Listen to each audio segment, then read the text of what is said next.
Olá, pessoal, bom dia. Tudo bem com vocês? Aqui quem fala é o professor Islan, do Centro Educacional Paideia. E olha que legal, a gente está vendo já esse bimestre, terceiro bimestre, e a gente está falando sobre textos poéticos, não é? Na nossa primeira aula sobre esse assunto, a gente viu uma diferenciação. Quais são as diferenças entre o texto poético, aliás, entre um texto em verso, um poema, não é? E um texto em prosa. Vamos relembrar um pouquinho, porque a gente fez inclusive uma atividade de pesquisa, onde vocês pesquisariam e leriam textos que fossem em prosa e em verso, não é? E encontrariam essas diferenças. Bem, o texto em prosa nada mais é do que o texto que a gente encontra na maioria dos lugares, onde a gente vai ler, por exemplo, livros, contos e tudo mais. O texto em prosa é esse texto que segue, que não quebra a linha. Depois do ponto, a gente consegue ver que o texto continua com aquela ideia, ou depois do parágrafo, ele inicia uma ideia nova. Não é? O texto em prosa ele tem falas, ele pode ter parágrafos menores, parágrafos maiores. O texto em prosa é esse texto que a gente encontra em livros e tudo mais. Já o texto em verso é como a gente conhece tradicionalmente um poema. Cada uma das linhas que compõem essa estrofe aqui do poema é um verso, por isso que a gente chama de texto em verso, um poema, porque ele tem vários versos, cada linha é um verso, não é? E vejam a diferença de um texto para o outro. Aquele texto, ele não quebra aqui no final da linha e começa um novo verso. O texto em prosa, ele continua, ele é todo pontuado. O texto em verso, ele não tem essa obrigatoriedade, por exemplo, de colocar o ponto final aqui, porque essas duas linhas aqui se complementam. Mas por uma questão de organização do texto, porque é um poema e ele precisa terminar rimando, não é? Com o próximo. Vocês percebam que aqui não tem um ponto, não tem uma vírgula, porque ele continua aqui embaixo, não é? Então essa é a diferença entre o texto em prosa, aquele que a gente viu no livro, e um texto em verso, esse que a gente está vendo aqui agora. Bom, para a aula de hoje, a gente vai entender a diferença entre dois termos muito importantes que a gente precisa compreender no texto poético. Mas primeiro vamos ver esse poema, é pequenininho, olha só. É um texto de Mário Quintana e o título é O Dia Abriu Seu Parasol Bordado. Vamos lá. O dia abriu seu parasol bordado de nuvens e de verde ramaria, e estava até um fumo que subia minuciosamente desenhado. Depois surgiu no céu azul arqueado a lua, em pleno meio-dia.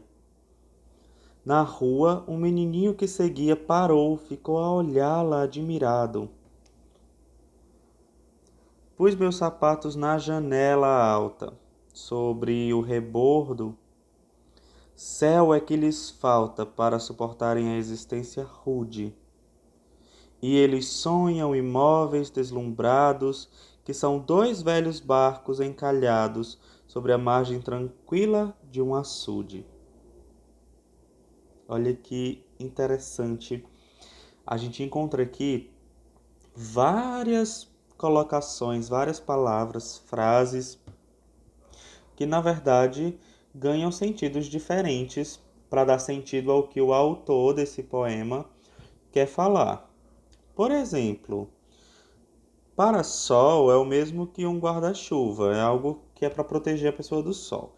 Mas como é que o dia vai abrir um parasol? Como assim o dia abriu um parasol? Uma pessoa sim pode abrir um parasol, não é? Mas um dia, como assim? E esse parasol é bordado de nuvens e de verde ramaria. Não é um parasol normal, não é um parasol é, igual a gente conhece, um guarda-chuva ou uma sombrinha, não é?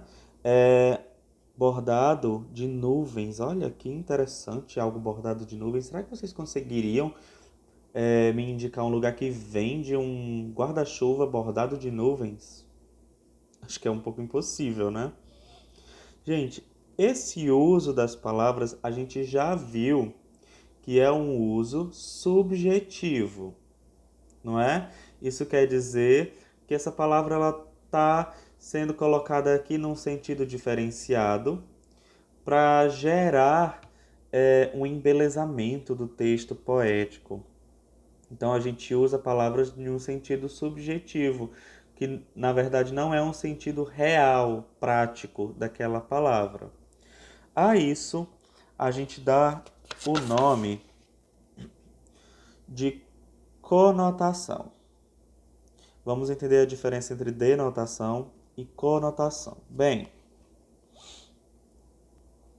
quando a gente fala de um sentido objetivo, como eu já falei com vocês, não é sobre o objetivo ser justamente o contrário do subjetivo. Ou literal, literal quer dizer que é o sentido tal qual daquela palavra. Por exemplo, sol é sol, carro, carro e nuvem é nuvem, ponto. Esse é o sentido literal dessas palavras. A gente está falando do sentido denotativo de uma palavra.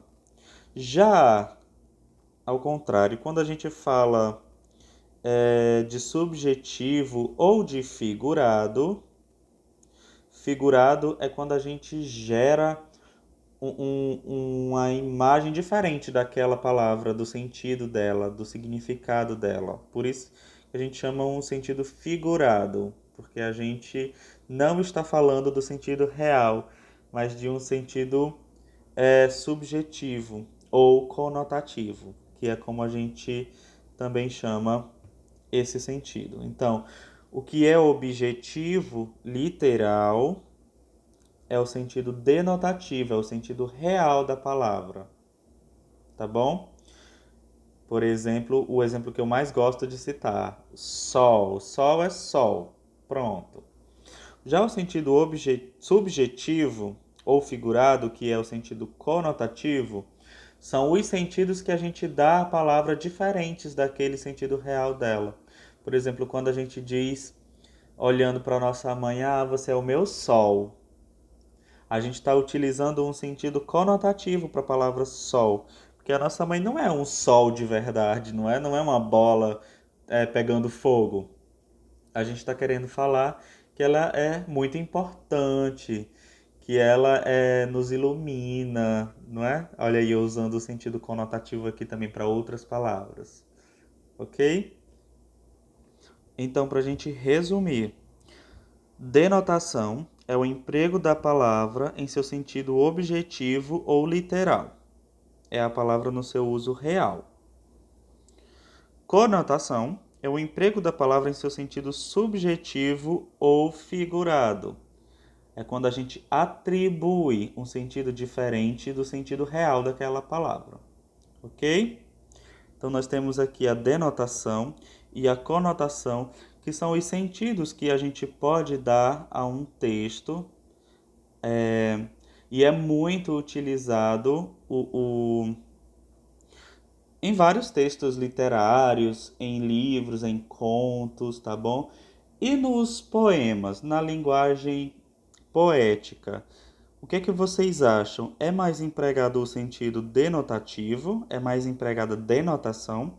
Ou a conotação? De acordo com o que a gente já viu sobre poemas, de acordo com os exemplos que a gente viu. E aí, o que é que vocês acham? Interessante, não é? A conotação é bastante utilizada, muito mesmo, porque o texto poético é um texto que justamente, como eu falei agora há pouco, ele vai buscar embelezar o texto utilizando sentidos diferentes dos sentidos que são usados normalmente por palavras, nas palavras, não é? Então a gente pega palavras que não têm um sentido romântico, por exemplo, e a gente atribui um sentido romântico àquela palavra, uma conotação romântica. E assim a gente vai criando um texto, um poema cheio de sentidos diferenciados, onde as pessoas vão ler e interpretar de várias formas, uma forma pessoal ou de uma forma em que você conduz ela quando você escreve o poema, tá bom? Para a atividade de hoje, a gente vai buscar o sentido denotativo e conotativo das palavras desse poema aqui, ó. Bom dia, vida! É interessantíssimo. É de Ilka Brunhilde Laurito. É a autora desse poema. E a gente vai buscar nele o sentido das palavras denotativas, das palavras conotativas, tá bom? Então, pessoal, espero que tenham gostado, espero que tenham compreendido o que é conotação e denotação. E até a próxima aula. Tchau, tchau. Saudades de vocês, hein?